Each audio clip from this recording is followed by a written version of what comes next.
Bueno, en este caso vamos a ver algunos trabajos y principalmente algunos detalles que podemos tener en cuenta para futuras entregas. ¿Sí? Se destaca el tiempo dedicado a cada trabajo y se valora.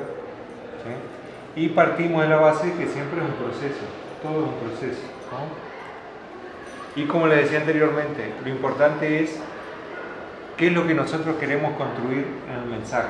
Recuerden que la utilización de un sistema de representación implica conocer los códigos de representación y además construir un mensaje. Yo estoy construyendo algún mensaje.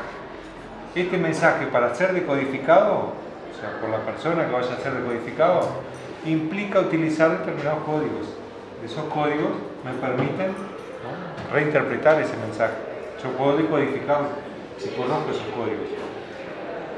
Vamos a ver en este caso algunos detalles que habíamos mencionado. Primer detalle es el tema del trazo, ¿no? Acá, por ejemplo, se ha utilizado margen. Bueno, cuidar que sea el mismo trazo en todo el contorno, ¿no? Puede ser un trazo continuo, un trazo. Acá un buen recurso, ¿cuál es? Utilizar, por ejemplo, una fibra. Luego que tengo. Después también un buen consejo que se hizo acá es utilizar el renglón.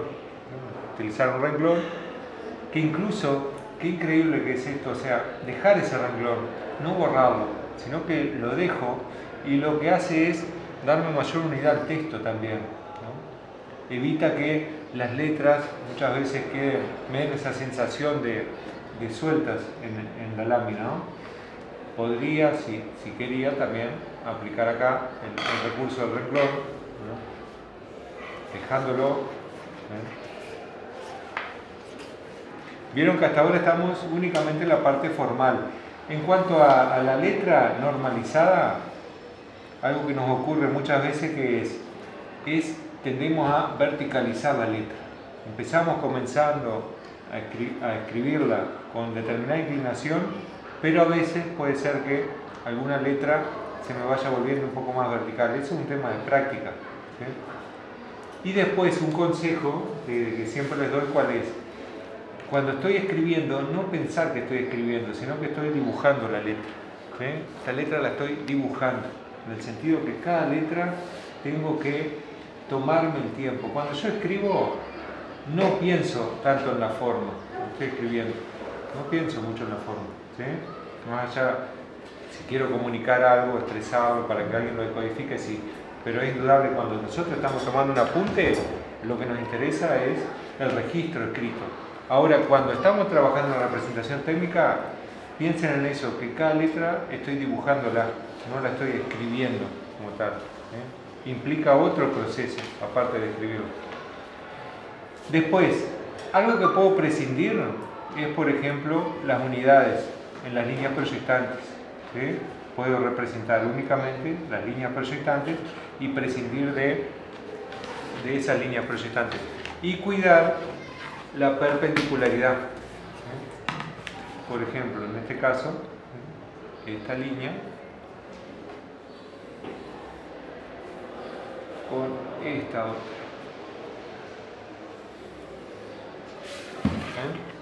Se observa ahí el desfasaje.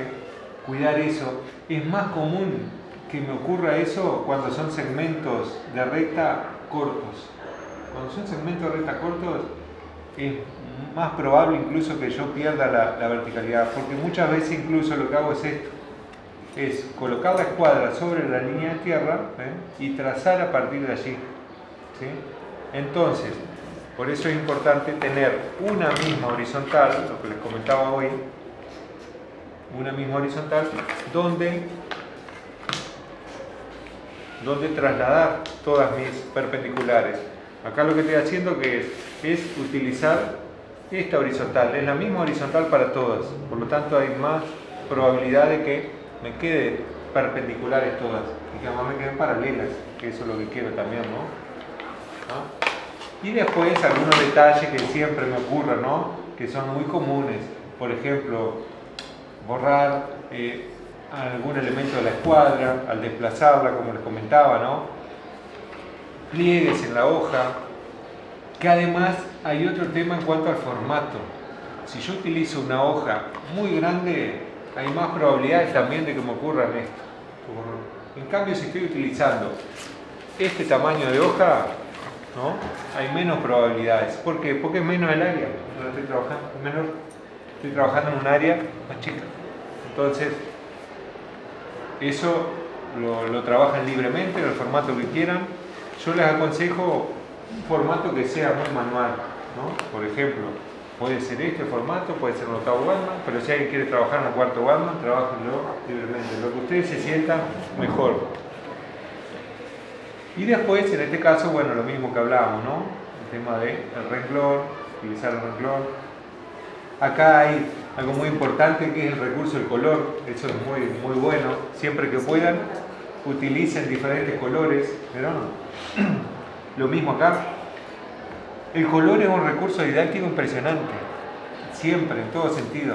Y ustedes, cuando lo utilizan, tengan en cuenta esto, si lo están utilizando con una valoración personal, o sea, para ustedes entender algo, o si ustedes quieren utilizarlo como un recurso expresivo, ¿sí? Como en estos ejemplos que estamos viendo a continuación.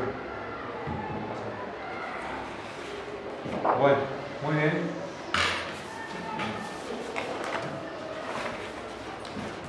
Este es el ejercicio de representación espacial del edificio en la Bauhaus.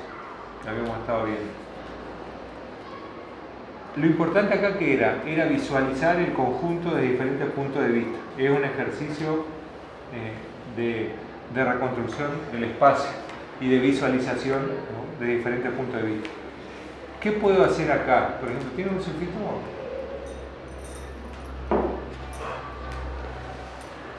Este es un buen ejercicio para eso, para trabajar por un lado la parte técnica y por otro lado la parte expresiva.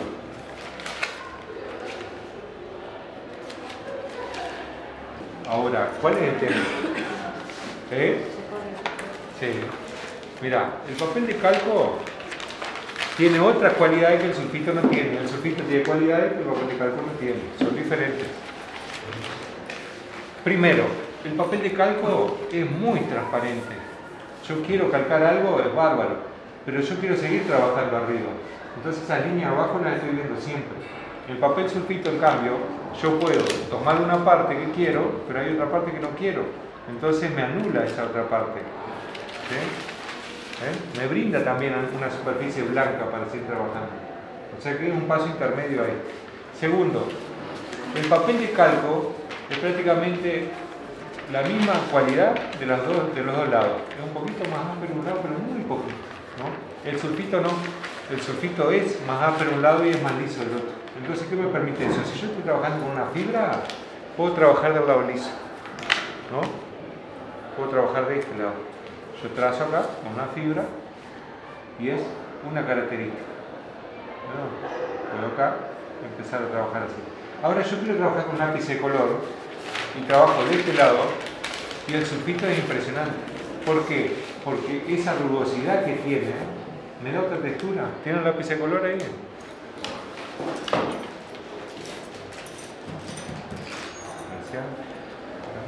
Gracias. El sulfito me da otra textura que el papel de calco no. El papel de calco, por ser tan liso, bueno, no voy a desperdiciar esta hoja, ¿no? Dice, el sulfito sí, le parece. Sí, es más económico. Es otra cualidad también, otra cualidad. El sulfito es más económico, es mucho más económico que el de calco. O sea, el papel de calco, si lo vemos por la calidad, es de mejor calidad. ¿Ah? El papel sulfito es más rústico, es un papel más rústico. ¿Sí? O sea que, si comparamos, el sulfito tiene otras cualidades y por eso le aconsejo siempre el sulfito. ¿Ah? El calco es más caro, como para usarlo borrador siempre. ¿Ah? ¿Pero eso un poco? Y el calco, ¿cuándo lo utilizamos mucho? En secciones planas, por ejemplo, vamos a hacer secciones, vamos a hacer cortes de poliedro y vamos a usar mucho el calco. ¿Ah? Entonces, volviendo a este trabajo. Acá, algo que podría hacer que es pasar a un siguiente nivel, que es el expresivo. Entonces, lo que hago es trabajar a mano alzada, por ejemplo, ¿no? pero donde voy copiando el modelo inferior. ¿Sí? ¿Qué finalidad tiene este ejercicio? O sea, en realidad la principal finalidad es educar el trazo. Voy educando el trazo, ¿no? Eso lo habíamos hablado un poco, ¿no? El componente disciplinar, el componente técnico, creo que es necesario también. Yo tengo que educar el pulso, ¿sí? Entonces, ¿cuál es una de las mejores estrategias? Bueno, esto es impresionante cómo educo el pulso y lo voy soltando, ¿no? ¿Sí? Entonces, un siguiente nivel de este ejercicio puede ser este, donde voy calcando, copiando con una fibra. Puedo copiar también con un 6B. El mismo ejercicio lo voy copiando con un 6B a mano alzada.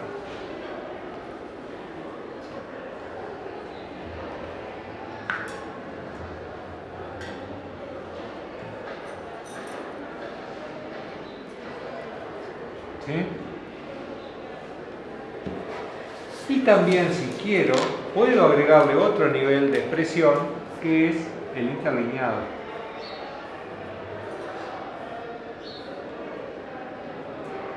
Puedo trabajar con un interlineado, en un caso con tinta, puedo trabajar con el claro oscuro en otro caso. Acá el 6B como corre es impresionante, ¿no? Parece que me invita incluso a hacer un claro oscuro.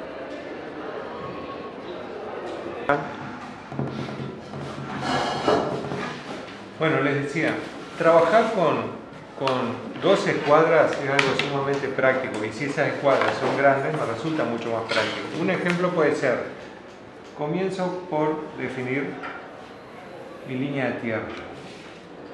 Acá estoy definiendo una horizontal. Si yo quiero trazar perpendiculares a esta, lo que puedo hacer es trasladar esta horizontal,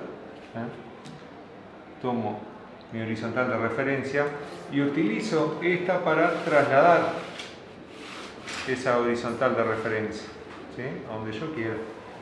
Que puedo hacerlo así, o puedo, si quiero, trabajar con esto, ¿no? Lo que me quede más práctico. Por eso aconsejamos escuadras grandes, ¿no? En el sentido que me permiten esto, puedo apoyarme sobre una de ellas. Entonces lo que hago ahora es trasladar esta horizontal hasta donde quiera y luego ya tengo para trazar las perpendiculares que quiera. Acá puedo, deslizando sobre esta, trazar todas las perpendiculares que quiera, ¿sí? Cada segmento que yo trace sé que va a estar a 90 grados. Que esto es el primer comentario que les iba a hacer. Nuestro trabajo tiene que caracterizarse por eso, o sea que todas las horizontales sean horizontales, que sean paralelas, las verticales que sean verticales, respetar los 90 grados, ¿sí? Que sean paralelas entre sí y que sean ortogonales, perpendiculares entre sí las líneas. Ese es el primer paso, fundamental, ¿no? Respetar eso. Después lo otro, el trazo también. Cada línea tiene su jerarquía, su importancia. Entonces, supónganse que yo voy a trazar la proyección de un punto, que era el primer ejercicio que habíamos visto, ¿no? Determinar las proyecciones de un punto. Ahí voy a tener líneas que son proyectantes, que tienen una determinada importancia, una determinada jerarquía. Si yo a esta línea ya le di esta importancia, le estoy dando una importancia determinada, las demás líneas tienen que ser más importantes que esta en cuanto al trazo, ¿sí? ¿Cómo destaco la importancia de una línea? Por el grosor. Entonces, si ya comencé con una línea fuerte, una línea gruesa, las siguientes van a ser más gruesas y más fuertes. ¿Me explico? Entonces, ¿qué tengo que hacer? Bueno, un consejo es comenzar por lo más suave que pueda. Las líneas proyectantes que sean lo más suave que puedan, a un punto tal que sean nítidas, que se vean, ¿no? Que puedan verse, pero que tengan la menor jerarquía posible, ¿sí? Quedan claras, quedan precisas, pero con una jerarquía mínima. ¿Por qué? Porque son trazos auxiliares, en realidad están definiendo el resto de las proyecciones, pero son trazos auxiliares. Y luego lo que voy a hacer es definir, ¿sí?, la proyección del punto, en este caso. ¿Qué ocurre si tengo un polígono o un poliedro a representar? Bueno, en el caso de tener un poliedro, lo que voy a tener en ese caso son líneas de mayor jerarquía. Por ejemplo, las aristas. Las aristas son más importantes que una línea proyectante. Entonces, por ejemplo, en el caso de tener la proyección de un hexaedro, bueno, ahí lo que voy a tener son líneas que van a tener una mayor jerarquía, como les decía. ¿Qué puedo utilizar ahí? Bueno, puedo valerme, por ejemplo, de alguna fibra, o puedo valerme también de diferente grafito. Esto es algo que a veces se ve. Primero, diferencia de trazo en una línea que es continua. Se ven diferentes trazos. ¿Por qué? Se me movió la escuadra, se me corrió y bueno, lo que hice fue completar el trazo. Trazo discontinuo, por ejemplo, acá también. Puedo tener líneas que no se continúan, que no son completamente perpendiculares. Por ejemplo, una línea, ¿no?, trazada hasta la línea de tierra y luego lo que hago es esto. Continúo la perpendicular, pero de este punto, ¿no? Y lo que me ocurre muchas veces es que acá hay un punto de quiebre, no es una recta continua, no es un segmento de recta, sino que se observa bien eso. Y estos son, por ejemplo, acá también tengo la prolongación luego de un vértice, de una línea proyectante. Las líneas proyectantes llegan hasta el vértice, recuerden eso. Pero estos son los errores más típicos y básicos, ¿no? Como les decía. Entonces, ¿qué tengo que hacer? Bueno, por eso el consejo que yo les decía. Primero resolverlo, después pasarlo a limpio. Cuando yo lo voy a pasar a limpio, ya lo tengo resuelto, lo que hago es colocar el sulfito arriba, sulfito o la lámina que quieran, y ahí lo único que voy a ir haciendo es repasando. ¿Vieron? Voy repasando y ahí voy a ir corrigiendo. Cuando estoy calcando, lo que estoy haciendo es corrigiendo los defectos que pude haber tenido en el ejemplo anterior, abajo. Entonces eso es muy importante. Otro tema que es muy importante, ¿cuál es? El biselado en las escuadras. Verán que esta no tiene un bisel. ¿El bisel cómo funciona? Yo puedo tener un bisel ingletado o un bisel recto. Un bisel recto es este y un bisel ingletado es este. ¿Qué función tiene el bisel? Bueno, la función principal es que la tinta no se me corra, porque cuando yo estoy trabajando con una fibra, por ejemplo, ¿sí?, está la fibra, presiono acá me está colocando, depositando tinta. Entonces, si yo tengo la escuadra acá, cuando desplazo la escuadra, ¿les ha pasado alguna vez? Lo que ocurre es esto, un corrimiento de la tinta al desplazar. ¿Por qué? Porque la escuadra, si es recta, ¿no?, como en este caso, estoy trabajando con una escuadra recta, la fibra me deposita tinta y cuando arrastro la escuadra, lo que hace es arrastrarme algo de tinta. ¿Les ha pasado eso alguna vez? Me imagino. Entonces, para eso se utiliza el bisel.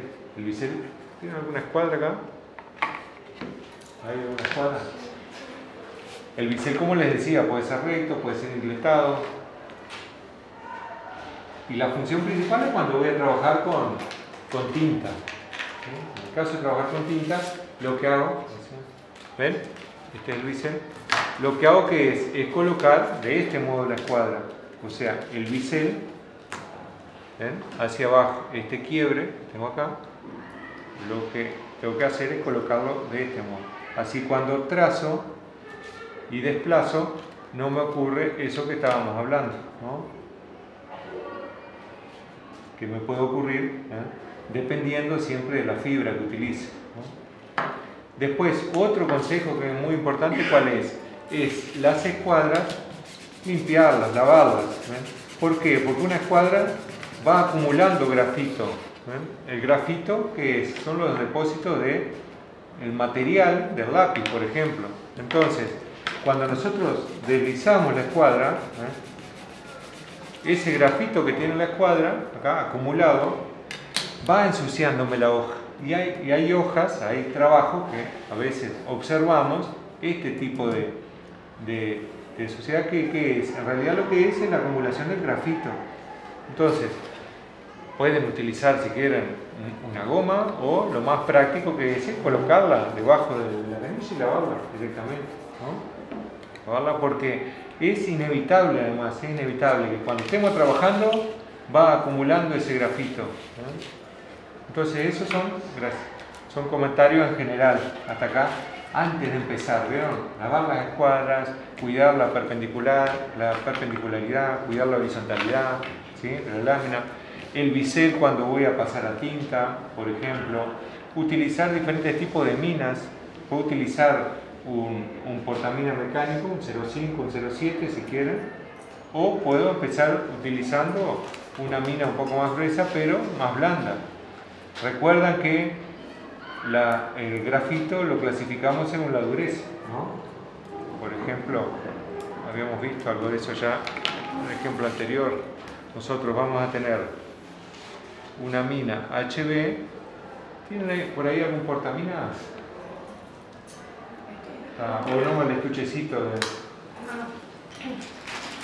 Ahí está un poquito. Ahí está, gracias. ¿Ven? Acá, por ejemplo, me está dando varios datos. Me dice el grosor de la mina, 0,5 milímetros. Me dice 60 milímetros, me dice el largo, ¿no? 6 centímetros. ¿Cuántas piezas trae? 12 piezas. Y me dice la dureza, me dice que es neutro, un HB. Además, el 0,5 y el HB es lo más grande, ¿verdad? O sea, los datos más importantes aparecen más grandes, ¿sí? 0,5, HB, 6 de largo y 12 piezas. Entonces, puedo utilizar una mina HB que es neutra, o puedo tener minas que son más duras, como el 1H, el 2H, 3H, y así puedo seguir sucesivamente, o minas más blandas, el 1B, el 2B, el 3B, 4, 5, 6, 7B, el 9B, que es grafito, ya directamente, todo el grafito, ¿no? Entonces, depende la utilidad que yo quiera darle a la mina que voy a utilizar, ¿no?, que voy a estar trabajando. Ahí voy a seleccionar con qué quiero trabajar, pero por eso es bueno, un buen consejo, es trabajar con diferentes tipos de minas. Por ejemplo, tener un HB y tener un 2B, o tener un 4B. Generalmente en el mercado lo que más conseguimos son las HB y las 2B. Esas las van a encontrar muy fácilmente, cualquier papelería. Después pueden encontrar un 4B, si consiguen 4B 0,5, le digo 0,5, ¿no? También en lápices, acá tenemos un 4B, pero 0,7. Tengo 2B, 4B y 6B. Bueno, en lápiz también, permiso. Esto es importante también. Si tengo una mina 0,7, el portamina tiene que ser 0,7, porque a veces tengo un portamina 0,5 y le coloco una mina 0,7. No va a pasar la mina por acá. ¿Y por qué el 0,7? Son un poquito más gruesas porque las minas más blandas necesitan más cuerpo. ¿Por qué? Porque desprenden más grafito. Como el nombre lo dice, son más blandas, se me gastan más rápido, me depositan más grafito acá. Un 6B, lo que habíamos visto el otro día, ¿no? A ver, tienen ahí un 6B y un HB.